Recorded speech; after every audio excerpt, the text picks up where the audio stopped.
In the first light of dawn, the desert breathes with a silence older than the memory of men, and the sands shimmer like scattered gold beneath the awakening sun. The wind carries whispers from centuries past, stories of riders who carved their destinies in the vast emptiness, and of hearts that refuse to bow before fate. I stand there, a shadow upon this endless ocean of dunes, feeling the weight of my ancestors' courage, and the pulse of my own unyielding will. Above me, the falcon circles, its cry a blade in the stillness, sharp and free, as though it understands the longing in my blood. The sky, vast as dreams, stretches without end, and in its expanse I see both the road ahead and the journey already carved behind me. The desert is not empty. It is alive with lessons for the one who listens. Each grain of sand is a memory, each gust of wind a test, each mirage a reminder that not all that glitters is within reach. Here, under this relentless sun, strength is not in the sword or the steed alone, but in the spirit that endures the heat, the hunger, the thirst, and still finds beauty in the horizon. I speak to the desert as if it were a friend, as if it understands the loneliness of leaders, the burden of carrying both dreams and the destiny of a people. And the desert answers, not in words, but in the deep stillness that shapes a man more than war ever could. The camels move in slow, graceful arcs across the dunes, their shadows stretching long like the arms of time itself. They do not rush, for they know patience is the essence of survival here. I watch them and think of my own path, how in youth I ran at the speed of the wind, chasing victories, never thinking of the toll it would take on my heart. But the older I grow, the more I understand. Speed is for moments, endurance is for life.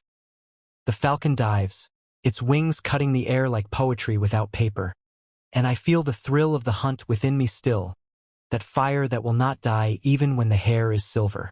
I have known triumphs, crowds cheering, banners flying, the sound of drums that make the chest swell with pride. But I have also known nights where the only company was the moon, and the only sound was the quiet ache of missing those who walked away. The world thinks strength means never bending, but the desert taught me otherwise. Even the tallest dune bows to the wind, only to rise again when the storm passes. So too must a heart learn to bend when loss comes, to yield for a time, so it can rise once more. There was a love once, as fierce as the desert sun at noon, as tender as the breeze at dawn. She came into my life like the sudden bloom of a desert flower after rain. Unexpected, impossible, and unforgettable.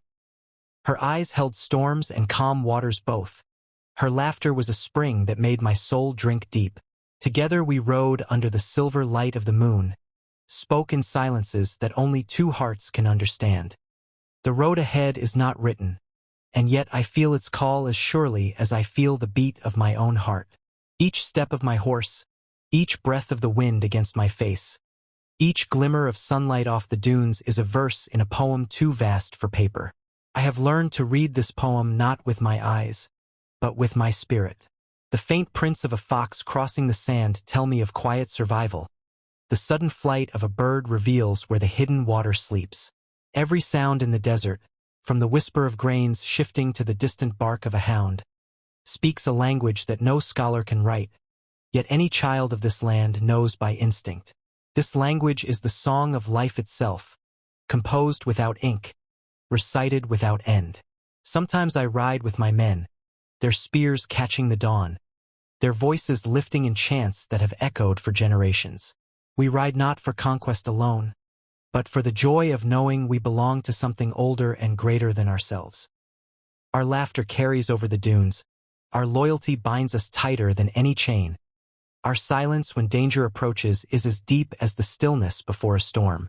We are brothers not only by blood, but by the choice to share the same road, to guard each other's backs, to honor the same oath whispered under the stars.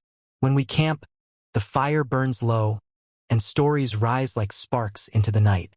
Some tell of victories that make the chest swell. Others tell of losses that make the eyes grow wet. But each story is a thread in the fabric of who we are. And yet, even among the company of loyal men, there are nights when I feel alone, for the weight I carry is mine alone to bear. Leadership is not only a crown of gold, it is also a crown of thorns. You cannot always share the doubts, the fears, the weariness that stalks you in the shadows. To lead is to walk a step ahead, even when you wish to fall back, to speak with certainty even when the heart is uncertain. I have learned to keep my fears between myself and the stars, for they are the only ones who will keep my secrets. In the cool hours before dawn, I sometimes wander from the camp, letting the sand cool beneath my bare feet. The horizon is a faint silver line, the air still carrying the memory of night. I close my eyes and breathe, feeling the heartbeat of the land beneath me. This is when I speak to God, not with memorized prayers, but with the raw language of the soul. I ask for strength, for wisdom, for mercy, for the courage to protect the ones I love. I ask for the clarity to see the truth even when it hides behind the veil of pride or desire. And always, I thank Him for the gift of another day to ride beneath the sun. The desert does not give without testing you. It will strip you of comfort, of certainty, of arrogance, until all that remains is your true self. I have seen men who came here proud, only to leave humbled. And I have seen men who came broken, only to leave whole.